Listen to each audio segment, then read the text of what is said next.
आदाब, मैं Mohammad Amjad Ali, prime time में आपका खैर मकदम है।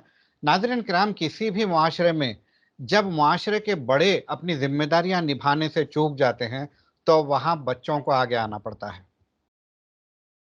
स्वीडन में नन्ही सी 15 साल की लड़की क्लाइमेट चेंज पर तवज्जो न देने की वजह से बाहर आती है और जो है अपना एहतजाज दर्ज करवाती है। वहाँ से शुरुआत होती है फ्राइडेज़ फॉर फ्यूचर, एक तंज़ीम जो कि डिसेंट्रलाइज़्ड तंज़ीम है। सारी दुनिया में इसका फैलाव है और ये तंज़ीम ख़ास तौर पर क्लाइमेट चेंज के लिए काम कर रही है।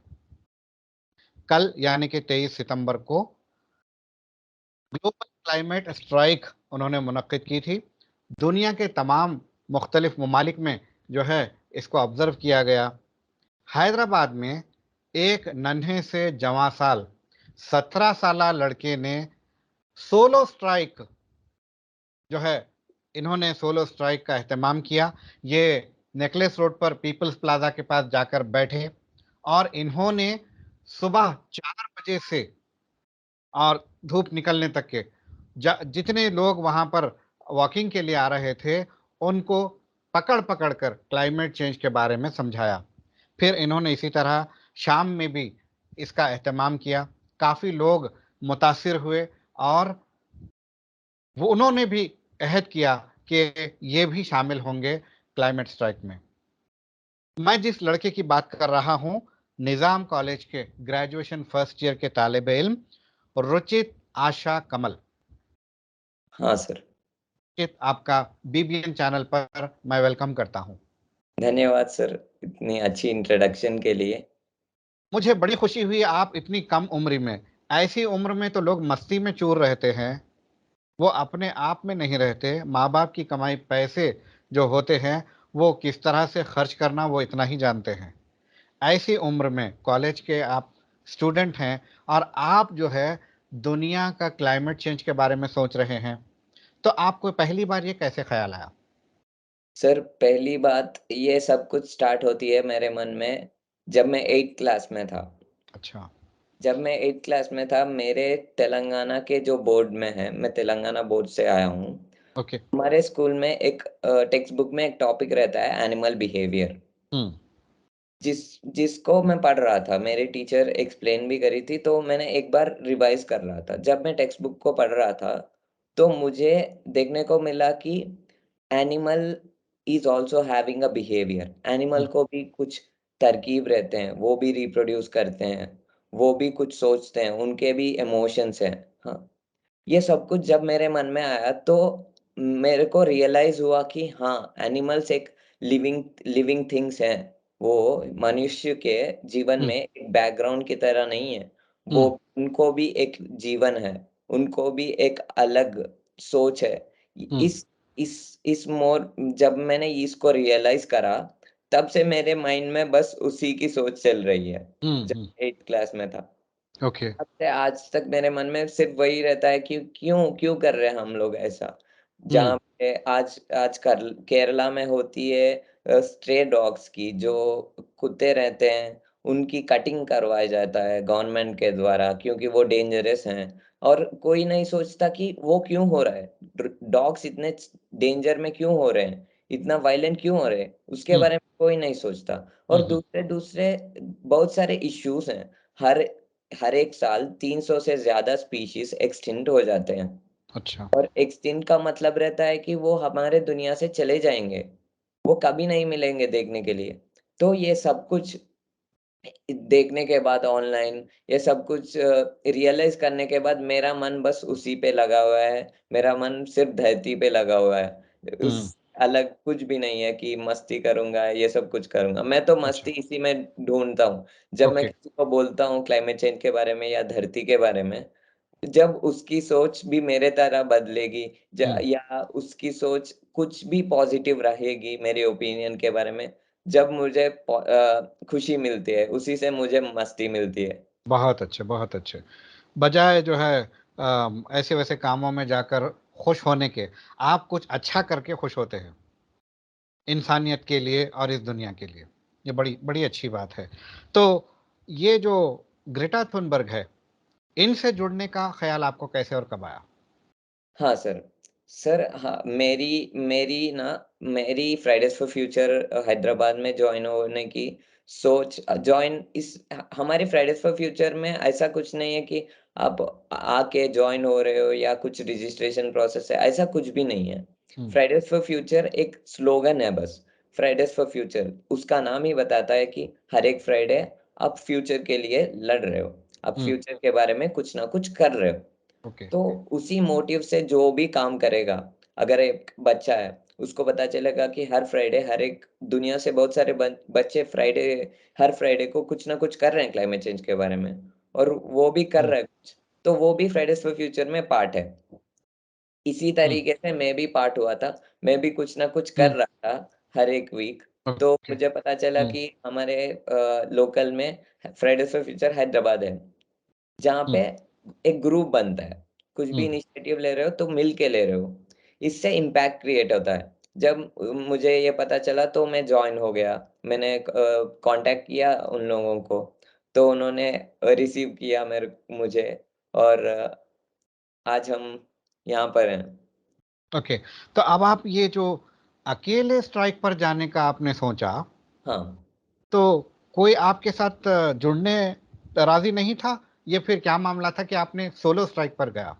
नहीं, ऐसा कुछ मामला वगैरह कुछ भी नहीं था। अच्छा, सिंपल सिंपल सी चीज़ था। हमारे हुँ, फ्राइडेज़ फॉर फ्यूचर हैदराबाद में 2019 में हम लोगों ने 300 से ज़्यादा बच्चों को इकट्ठा करा था। हुँ, हुँ, 300 से ज़्यादा बच्चे पीपल्स प्लाज़ा पर जहाँ पे मैंने स्ट्राइक किया है ओके, कल, वहीं पे 300 से ज़्यादा बच्चे को इकट्ठा करा है और कुछ सेलिब्रिटीज़ भी आए थे। हुँ, हुँ, तो हम उस कैपेबिलिटी पे हैं ओके, और हमने पिछले साल जब कोविड था, हमने शूज़ स्ट्राइक करा था। हुँ, हुँ, शूज़ स्ट्राइक करा था, जिसमें हम लोगों ने 100 से ज़्यादा बच्चों को इकट्ठा करा था।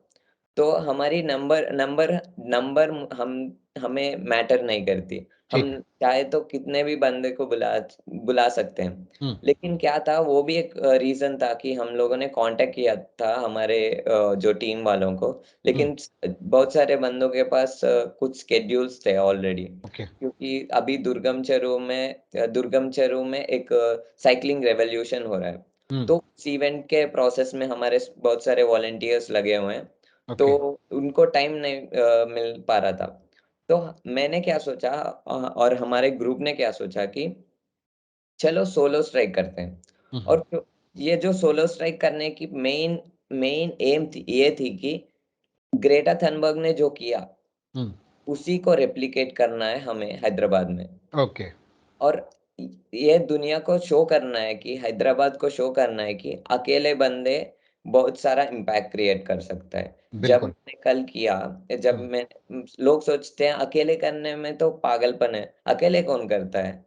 फ़ोटोज़ लेने के लिए भी बंदे नहीं रहते, ये सोच रहती है लोगों में। तो हुँ, जब मैंने अकेले जाकर वो प्लकार्ड पकड़ा और मैंने पहले जाके किसी से बात नहीं किया, मैंने जस्ट प्लकार्ड पकड़ा। तो एक बंदा मेरे से आता है कि क्या कर रहे हो आप? तो उस उस क्वेश्चन से मैंने स्टार्ट किया और मैंने 100 से ज़्यादा लोगों को क्लाइमेट चेंज के बारे में मैसेज पास किया। हुँ, में इंक्लूड हुए थे पुलिस पर्सनल्स जो ट्रेनिंग में आए थे, हुँ, वो रन कर रहे थे नेकलेस परेड रोड पर। ओके, तो मैंने जाके उनसे मिला और बोला आपको क्लाइमेट चेंज पता है? तो उन लोगों ने बोला कि हाँ, हमें पता है क्लाइमेट चेंज। हुँ, तो मैंने उनको बताया कि आपको क्लाइमेट चेंज के असली इम्पैक्ट्स पता हैं? तो वो बोले हाँ, पता है। आपको पता है लेकिन हमारी सुन लो। हुँ, हमारी फ्यूचर की बात है ये, तो थोड़ी कंसर्न बना लो क्योंकि एक बच्चे से सुनोगे ना, तो आप कुछ ना कुछ तो करोगे हमारे लिए। यकीनन, तो इसीलिए मैंने उन लोगों को 2-3 एग्ज़ाम्पल्स लिए हुँ, और बताया। तो उन लोगों में बहुत अच्छी इम्प्रेशन आई थी और वो उन लोगों ने फ़ोटो भी ली थी मेरे से। ओके, कि हम लोग शो करेंगे हमारे बच्चों को और दूसरे फ्रेंड्स को कि क्लाइमेट चेंज के बारे में ऐसा इंस्पिरेशन मिल रहा है हमको। हुँ, हुँ। तो तो ये आपने जो 2-3 एग्ज़ाम्पल्स दिए, यस लोगों सर, को समझाने के लिए यस कि सर, रियल इम्पैक्ट क्या है, यस तो सर, उसमें से एक एग्ज़ाम्पल हमें भी बताइए? Yes sir. सर पहली पहली एग्जाम्पल मैंने लिया था हैदराबाद, बैंगलोर और केरला फ्लड्स के बारे में। मैंने मैंने सच्ची में इस एग्जाम्पल को लाया नहीं था। जब मैंने बात कर रहा था, अच्छा। मेरा एक्सप्लेनेशन स्टार्ट हुआ था ऐसे कि टेम्परेचर बढ़ते हैं। और टेम्परेचर क्यों बढ़ता है? ग्रीन हाउस गैसेस करके कुछ वायु हैं, जिस वायु के वजह से एक ब्लैंकेट की तरह इफेक्ट क्रिएट होती है हमारी धरती के ऊपर। और ये ग्रीन हाउस गैसेस आते हैं हमारी गाड़ी से, इंडस्ट्री से, और डिफरेंट डिफरेंट फील्ड से ये वायु आती है। और इस वायु के वजह से एक ब्लैंकेट की तरह की इफेक्ट क्रिएट होती है। सनलाइट से जो हीट के रेस आते हैं, उसके वजह से हमारी धरती मामूली से हीट होती है।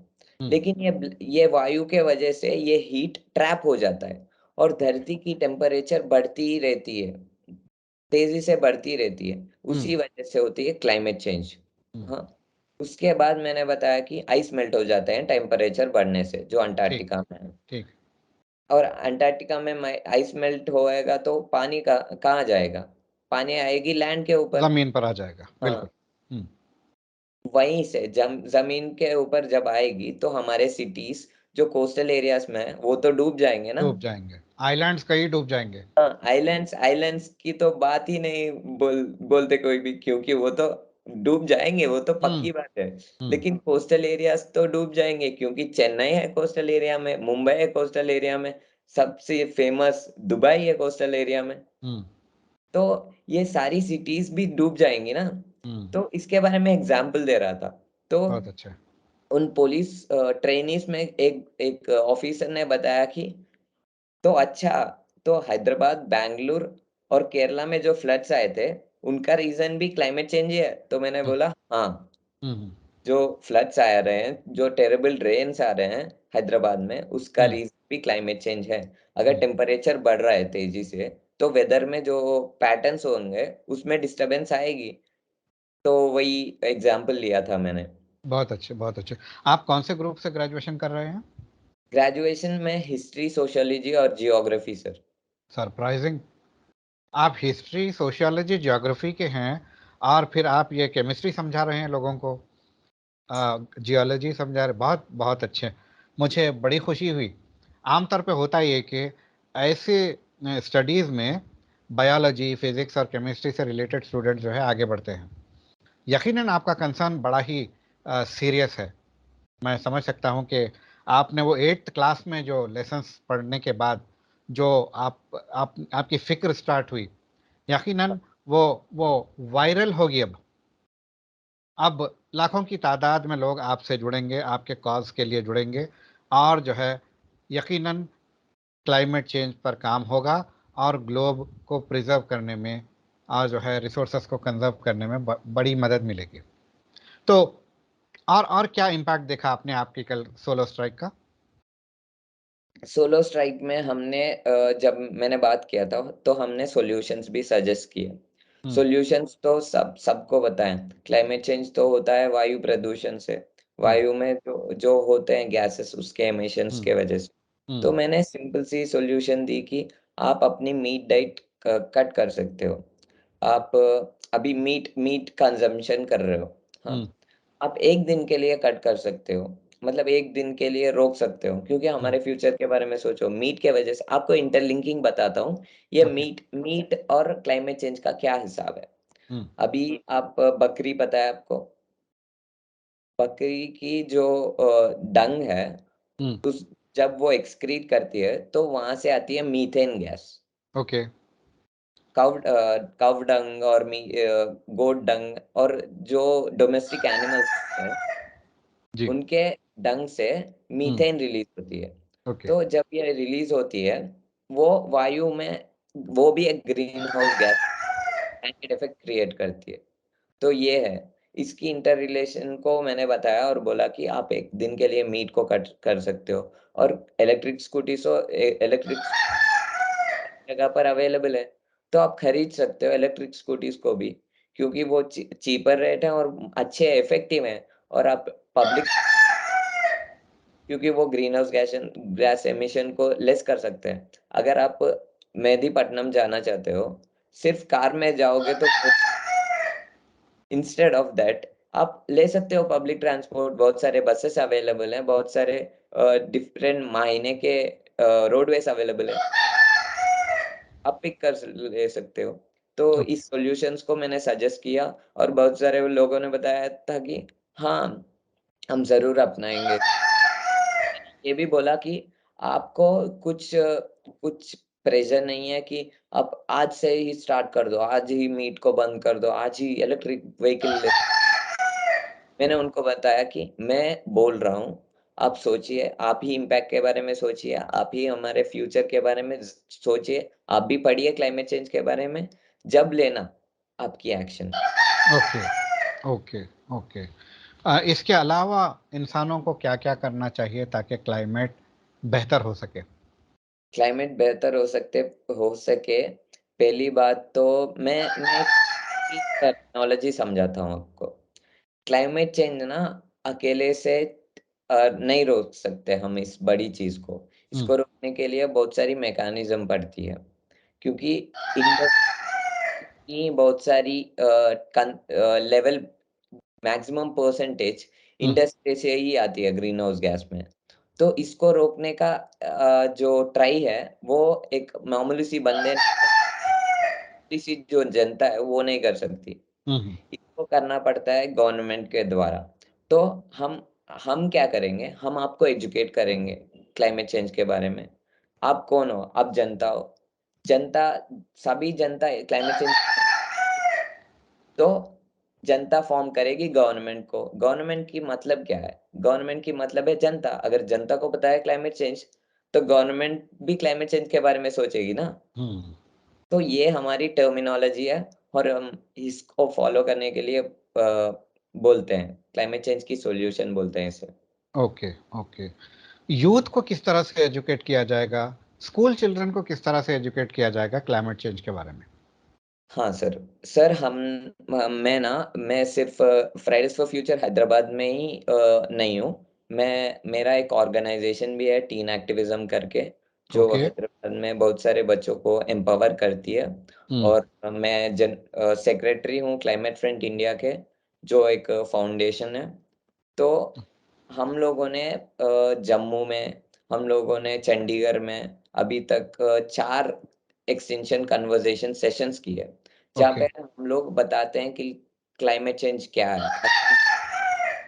और हम एजुकेट करते हैं पीपल को, स्टूडेंट्स को क्या है क्लाइमेट चेंज।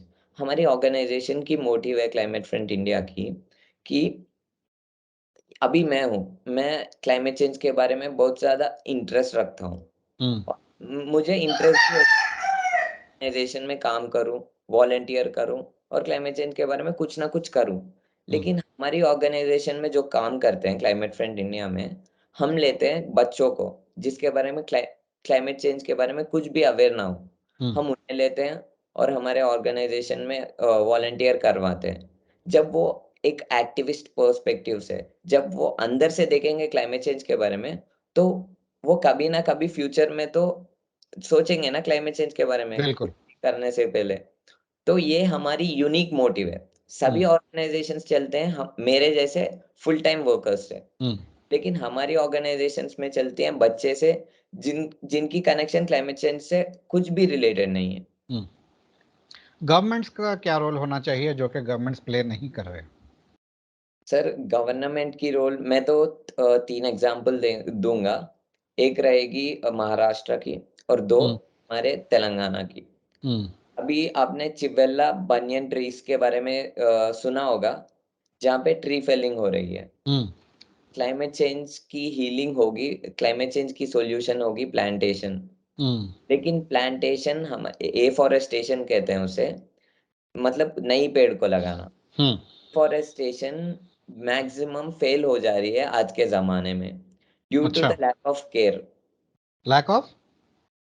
आप पेड़ ओके, लगाते हो, अच्छा। लेकिन उसके बाद कोई नहीं सोचता कि वो कैसे जिएगा, पानी नहीं डाल रहे हो उसे और ये ऊपर से सॉइल भी उतना डिग्रेड हो गया है कि सॉइल का नंबर ही नीचे गिर गया, उसका हुँ, फर्टिलिटी रेट ही डिग्रेड हो गया। अच्छा। तो कहाँ से एक्सपेक्ट कर सकते हैं कि एक छोटी-सी प्लांट एक बड़ी-सी पेड़ तक ग्रो करेगी। हुँ, हुँ, हुँ।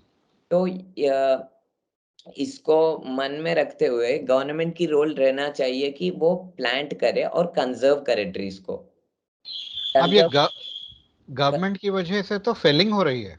हाँ। हाँ। और उसका रोल रहना चाहिए प्लांट करने की। हाँ, तो प्लांट खैर करने वो तो के प्लांट बाद। कर रहे हैं, वो हाँ। फेलिंग भी कर रहे हैं, प्लांटेशन भी कर रहे हैं, मगर आपने जिस तरह से बताया हाँ। एफॉरेस्टेशन लैक ऑफ केयर की वजह से फेल हो रहा है, हाँ। तो ऐसे में पुराने पेड़ को रखना चाहिए। हाँ तो अब गवर्नमेंट खुद काट रही है, तो गवर्नमेंट को कौन रोक सकता है? सर। गवर्नमेंट गवर्नमेंट को को झाड़ पेड़ काटने से कौन रोक सकता है? गवर्नमेंट को जनता रोक सकती है, और वो भी हम कैसे जनता रोक जनता के पाएंगे? पास पावर तो नहीं है। जनता के पास पावर नहीं है, लेकिन गवर्नमेंट का मतलब क्या है? गवर्नमेंट का मतलब है जनता। गवर्नमेंट फॉर्म होती है जनता से।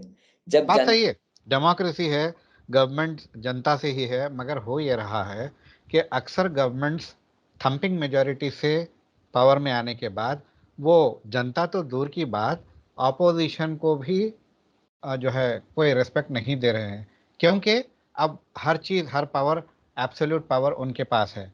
तो ऐसे में क्या ये मुनासिब नहीं कि जनता कोर्ट का दरवाज़ा खटखटाए हाँ। और कोर्ट की मदद से गवर्नमेंट को रोके?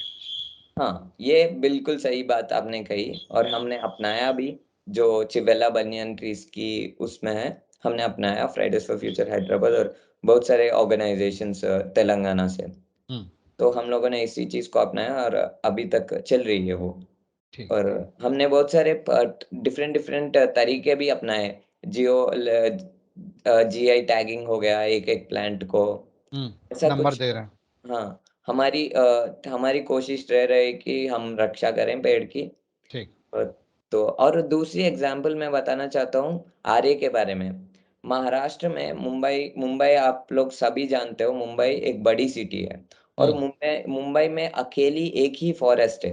पूरी मुंबई में अकेली फॉरेस्ट अभी तक बची है, आर्य फॉरेस्ट। और ओके। इस फॉरेस्ट को एक 300 एकड़ में इस फॉरेस्ट को काटने के लिए एक प्रोजेक्ट बना जा रहा है हम्म। मुंबई के गवर्नमेंट के द्वारा। यह प्रपोज किया गया था 2019 में। लेकिन वहां पे प्रेशर आई थी हैदराबाद से, हम लोगों ने स्ट्राइक किया था हैदराबाद से। बहुत सारे चीजें कर रहे थे, और पूरी भारत देश से और दुनिया से बहुत अपोजिशन मिली। तो जो पिछले सरकार हैं, जो शिवसेना के सरकार हैं, उन्होंने इस प्रोजेक्ट को दूसरी जगह पर शिफ्ट कर दी। हम्म। लेकिन नई जो गवर्नमेंट फॉर्म हुई है एक नाथ शिंदे और देवेंद्र फडणवीस जी की, हम्म। उन्होंने फिर से इस प्रोजेक्ट को लाया था। अच्छा। तो आप देख सकते हो कि जहाँ पे हमारे नरेंद्र मोदी जी बोल रहे थे कि हमारी देश बनेगी नेट जीरो बाय 2070, हम्म। जहाँ पे ऐसी प्रोमिसेस किए जा रहे हैं, और जहाँ पे ऐसे प्रोजेक्ट्स ला जा रहे हैं जहाँ पे पूरे फॉरेस्ट की फेलिंग हो जा रही है। हम्म। 300,000 एकड़ में है आर्य फॉरेस्ट। यहाँ पे सिर्फ एस्टिमेटेड नंबर है 300 एकड़ हम्म। जो उस प्रोजेक्ट की है। आप ही सोचिए, एक गवर्नमेंट प्रोजेक्ट एस्टिमेटेड रेट से कितना ज्यादा होगी। हम्म। 100 एकड़ बताया जाता है, लेकिन वो जाएगी 800 एकड़ तक। हम्म। वो 25% से ज्यादा है फॉरेस्ट लैंड में, हम्म। जिसके वजह से लोकल बायोडाइवर्सिटी की डिस्टरबेंस हो जाएगी। वहां पे राइट। रहते हैं लिपर्ड्स, वहां पे रहते हैं डिफरेंट डिफरेंट तरीके के बर्ड्स, प्लांट्स, हम्म। स्पीशीज। वहां पे तो एक जो स्पीशी है, एक जो एनिमल है, उसका नाम भी रखा गया था आर्य के बारे में। साइंटिफिक नाम आर्य से स्टार्ट होता है। अच्छा। जहाँ पे ऐसे यूनिक चीजेस हैं, उन उन उस जगह पर क्यों टांग अड़ाना? ठीक। ठीक है। आपके क्या प्लान है आगे, किस तरह से आप अपने काम को ले जाना चाहेंगे? सर, मैं ना पहले स्कूल्स को कांटेक्ट करना चाहता हूँ। मैं वेरी स्कूल्स गुड। में जाके प्रेजेंटेशंस देने की ट्राई कर रहा हूँ हम्म। अभी। मैंने 2-3 स्कूल से बात किया है, और वो लोग रेडी हैं। जिसके बाद बहुत सारे स्कूल्स भी कांटेक्ट करने की सोच रहा हूँ मैं। हम्म। हम्म। एंड मेरी मोटिव बस यही रही है कि स्कूल से बच्चे से ही कुछ हो पाएगी। बिल्कुल। क्योंकि बिल्कुल। मेरी ऑर्गेनाइजेशन की नाम भी वही है, टीन एक्टिविज्म। जो टीन्स राइट। है वो भी वही है जो कुछ चेंज कर सकते हैं इस दुनिया में। बिल्कुल। बिल्कुल। बहुत अच्छी सोच है आपकी और बहुत अच्छा आप काम कर रहे हैं। मैं आपको जो है बेस्ट ऑफ लक हूँ आपके फ्यूचर एंडीवर्स के लिए, ताकि ज़्यादा से ज़्यादा इस धरती की सुरक्षा हो। धन्यवाद सर।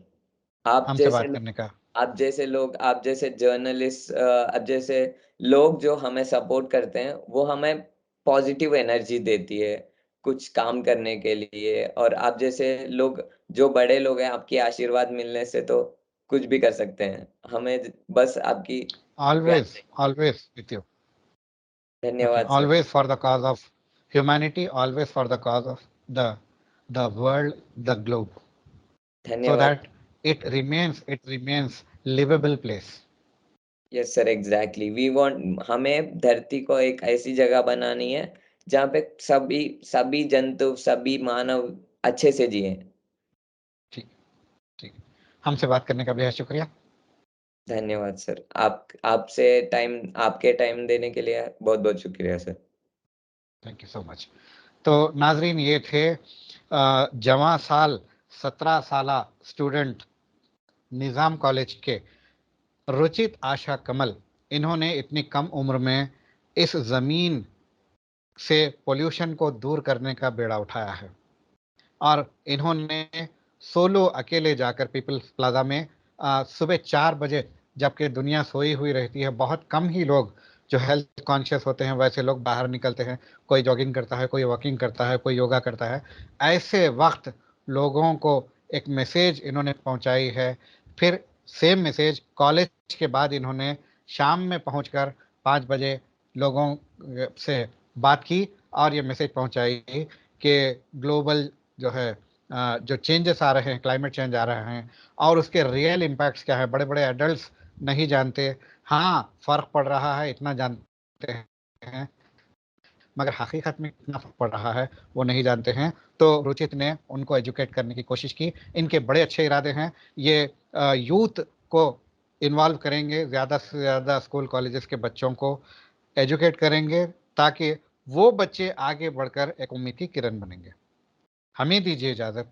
शब बख़ैर।